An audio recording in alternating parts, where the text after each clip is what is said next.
साहिब बुरा हूँ मैं, यह वक्त है बुरा। आदाब दोस्तों। मैं हूं आपकी दोस्त और होस्ट आरजे फाइजा। दोस्तों, मेरे साथ मौजूद है हिदाय पीर पंजाल का एक और उभरता सितारा जो कंटेंट क्रिएटर हैं और पोइट भी हैं। बहुत अच्छा लिखते भी हैं और दूसरों का कलाम भी अपनी आवाज़ में बहुत अच्छी तरीके से पढ़ते हैं। आज हम इनसे बातचीत करेंगे। नाम इनका अतीकुल्ला है और बाकी की कहानी इन्हीं की ज़ुबानी सुनते हैं। तो सबसे पहले आपका वेलकम करते हैं। बहुत शुक्रिया। मैं चाहूँगी कि हमारे लिसनर्स, हमारे देखने और सुनने वालों को अपने बारे में बताइए। जी, सबसे पहले आपका भी शुक्रिया और आपकी टीम का भी शुक्रिया, रेडियो पीर पंजाल का। मेरा बेसिकली गाँव है लठूँग जी। और मैंने मास्टर्स किया है एनवायरनमेंटल साइंस एंड टेक्नोलॉजी में जी। सेंट्रल यूनिवर्सिटी पंजाब से। तो अभी फ़िलहाल मैं पीएचडी का सोच रहा हूँ फ़िलहाल। जी। जी। अब बाकी नाम तो आपको पता ही है, अतीक मुखलिस बेसिकली मेरा तहल्लुस मुखलिस है, जी। बस। तो तहल्लुस मुखलिस रखने के पीछे क्या वजह है?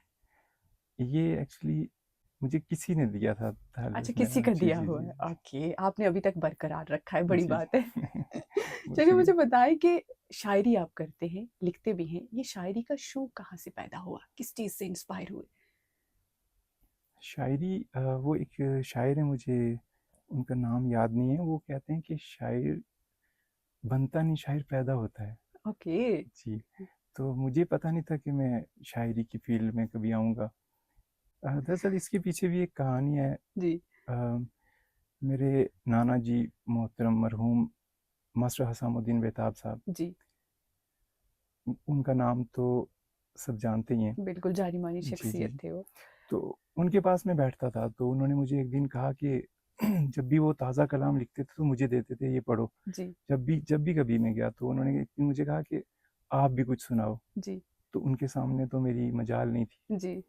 तो फिर उन्होंने कहा कि नहीं, अगर कुछ लिखा है तो दोस्त समझ के सुना सकते हो मुझे। जी। तो फिर मैंने उनको एक कथा सुनाने की कोशिश की। जी। तो बस उसके बाद कहानी शुरू हुई थोड़ी सी। तो मुझे बताएं कि दो तरह की शायरी होती है, जी, जैसे जी, इश्क हकीकी और इश्क मिजाजी। आप जी। कौन सी लिखते हैं? बेसिकली मैं वो हमेशा ना, नबी पाक सल्लल्लाहु अलैहि वसल्लम ने फरमाया कि हमेशा बीच वाला रास्ता इख्तियार करो। इख्तियार करो तो जी। मैं उस बीच में ही रहता हूँ। तो हाँ। क्योंकि इश्क हकीकी लिखने के लिए उस लेवल तक पहुँचना बिल्कुल हाँ। बहुत मुश्किल है। और तो बस जो जो शुअरा हज़रात मिलते हैं, जैसे मेरे बड़े भाई हैं सलीम ताबिश कुरैशी जी। और एयाज़ अहमद सैफ साहब हैं। जी। वो माशाल्लाह हमेशा मैं उनसे जुड़ा रहता हूँ और वो बहुत प्यार भी करते हैं और बहुत कुछ सीखने को भी मिलता है उनसे। जी। जी, तो जी। आप मुझे बताएं कि अपनी कुछ लिखी हुई लाइंस। अ, एक शेर है कि साहिब बुरा हूँ मैं, या वक्त है बुरा, दोनों नहीं मुयस्सर एक दूसरे को हम। क्या बात है। बहुत शुक्रिया।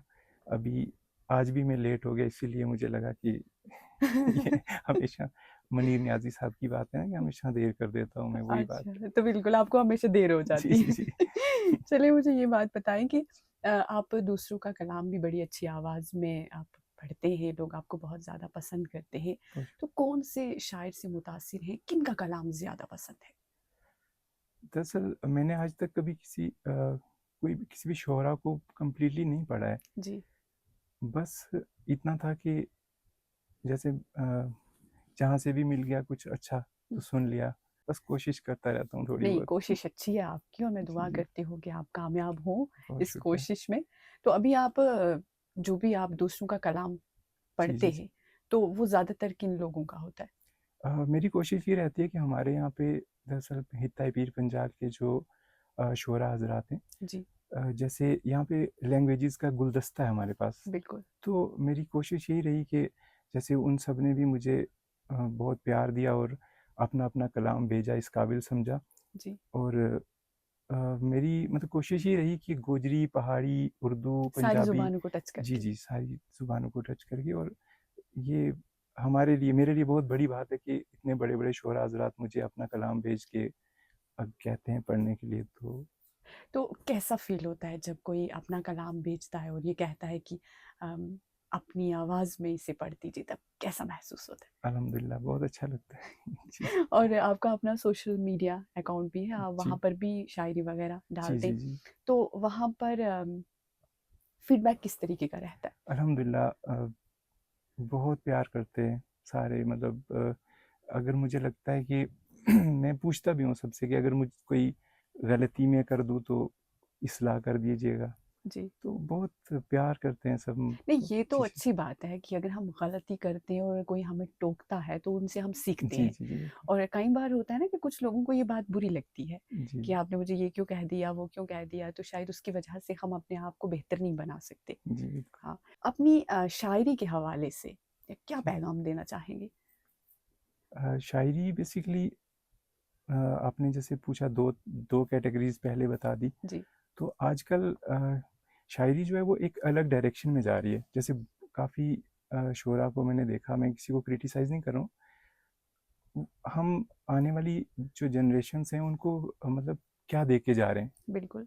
ज़रूरी ये याद रखना ज़रूरी है कि मतलब जहाँ तक मेरी कोशिश रहती है कि मैं कुछ ऐसा ना पढ़ दूँ कि बाद वाले गालियाँ दें कि भाई ये क्या पढ़ के गया है। दरअसल उर्दू ख़त्म होती जा रही है। जी। अभी जो करंट जनरेशन है, इसको अगर किसी को पूछ लो आप उर्दू का 1-2 अल्फ़ाज़ पूछोगे तो मुझे नहीं वो नहीं लगता, बता पाएंगे, हमें बिल्कुल। खुद भी नहीं आती उर्दू जी। दरअसल। तो ये असासा था, मतलब ये बहुत कीमती चीज़ थी हमारे पास। जी। हम खोते जा रहे हैं इसको, तो इसको बचा के रखना मेरे बिल्कुल। तो हिसाब मैं से। जानने की कोशिश करूंगी कि अति क्या वजह है इसकी, कि जो लोग मतलब अपनी ये जो ज़ुबान है इससे जो दूर भाग रहे हैं, कि इसका क्या वक़्त? दरअसल लोग थोड़ा अलग डायरेक्शन में चले गए, जैसे सोचते हैं कि वेस्टर्नाइजेशन को अपनाने से, उधर घुसने से शायद हमारी पहचान हो जाएगी हमारी। अभी अलग अलग, मतलब हर बंदे की सोच अलग अलग, मैं किसी को क्रिटिसाइज़ नहीं करूँगा। तो बस वायरल होने के चक्कर में या कुछ भी, अगर मैं चाहूँ तो ऐसे कुछ पढ़ सकता हूँ गैर मेयारी भी। तो मुझे लगता है कि वो मेरा ज़मीर इजाज़त नहीं देता कि मैं अगर ऐसा बिल्कुल। कुछ पढ़ लूँ तो वो ठीक नहीं रहेगा। तो बहुत कुछ देखना पड़ता है वैसे। हाँ, बिल्कुल, बहुत लेकिन कुछ तो देखना पड़ता जी, जी, है। जी। मैं फिर भी कोशिश करता हूँ कि जो मेरे बड़े देख रहे हैं वो मुझे, जहाँ पे मैं गलती करूँ मुझे समझाएँ कि हाँ, यहाँ ठीक करना है, तो इंशाल्लाह। जी, तो इसी के साथ मैं चाहूँगी कि अपनी लिखी हुई या किसी शायर की जो आपने पहले भी पढ़ी हो या जिनको आप पसंद करते हो, जी। कुछ लाइन्स हो जाएँ? जी बिल्कुल। नज़्म तो मेरा बेसिकली नज़्म पे रहता है थोड़ा, लेकिन नज़्म थोड़ी लंबी हो जाएगी इसलिए मैं ज़्यादा वक़्त नहीं लूँगा। तो एक कथा है कि ऐ काश हक में मेरे तूफ़ान कोई ऐसा आए, ऐ काश हक में मेरे तूफ़ान कोई ऐसा आए, मैली आँखों से मेरे अश्क बहा ले जाए, क्या बात! और अपने गुनाहों के पहाड़ों से मैं तौबा कर लूँ, और फिर मलकुल मौत मेरी रूह को उड़ा ले जाए। क्या बात है! बहुत, बहुत अच्छा। बहुत शुक्रिया। कुछ और? जी, तो आपने कहा तो मैं कोशिश करूँगा, जैसे मैंने पहले भी ज़िक्र किया कि अ,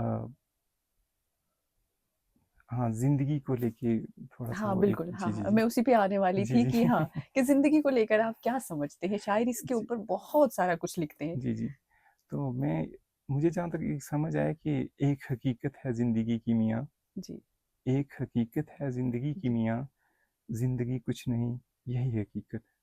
वाह! क्या बात है! बहुत शुक्रिया जी।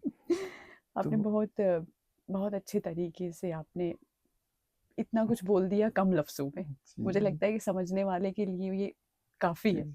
तो बाकी रही बात शायरी की, तो मुझे जहाँ तक लगता है कि कह गए दाग इकबाल, गालिब और मीर, क्या बात!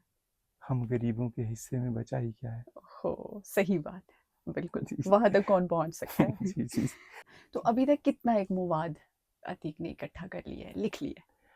दरअसल काफ़ी सारा था, लेकिन थोड़ा आलसी था मैं, तो मेरे फ़ोन में सब कुछ मैंने स्टोर करके रखा था, और वो फ़ोन किया तो सब कुछ ख़त्म। जी। उसमें से थोड़ा बहुत जो याद रहा तो वही कलेक्ट करके। हाँ, इसी के साथ मैं ये पूछना चाहूँगी जी, कि आपको कागज़ और कलम की मदद से लिखना पसंद है या जैसे हम लोग आजकल मोबाइल नोट्स वगैरह में लिखते हैं, जी। या ये पसंद है आपको? बेसिकली मैंने देखा है जहाँ तक कागज़ और कलम बेहतर रहता है, हाँ, लेकिन उनकी तो हर बात ही जगह, अलग है। जी, जी, जी, लेकिन हर जगह ख़्याल जो है ना वो बता के नहीं आते, कभी भी आ सकते हैं। ऐसी बिल्कुल। सिचुएशन होती है जहाँ पे बंदा किसी के सामने नहीं बैठ सकता, फिर फ़ोन आजकल ये थोड़ा-सा प्लस पॉइंट। हाँ, बिल्कुल, जी, कि जी। कहीं पर भी अगर हम किसी चीज़ को देखें या हमें जी, कोई इस तरह का ख़्याल आए या हम कुछ फ़ील करें, जी, जी। तो फ़ोन हमारे पास हमेशा मौजूद होता जी, है, वो जी, तो जी। हमारी बॉडी का एक पार्ट जैसे बन गया है, जी, जी। तो हम उस पर लिख सकते हैं। ब आपसे बात करके मुझे बहुत अच्छा लगा, तो मैं लास्ट में आखिर में मैं चाहूँगी कि रेडियो पीर पंजाल के माध्यम से, जो हमें देखने और सुनने वाले जो हमारे लोग हैं नाज़रीन सामीन, उन्हें आप क्या कहना चाहेंगे?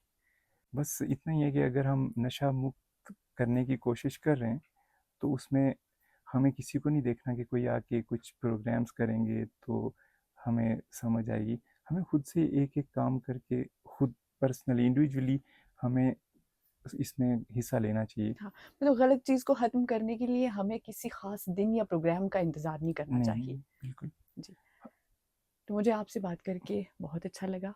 अतीक आप यहाँ आए, अपना कीमती वक़्त बहुत निकाल के शुक्रिया। और आपने अपने नेक ख़यालात का इज़हार किया, हमें बहुत अच्छा लगा। मैं आपका शुक्रिया अदा करना चाहूँगी और इसी के साथ मुझे इजाज़त दीजिए। ये थे अतीकुल्लाह जिन्होंने अपने नेक ख़यालात का इज़हार किया। इसी के साथ इजाज़त चाहूँगी और मिलूँगी जल्द एक नई वीडियो के साथ। शुक्रिया।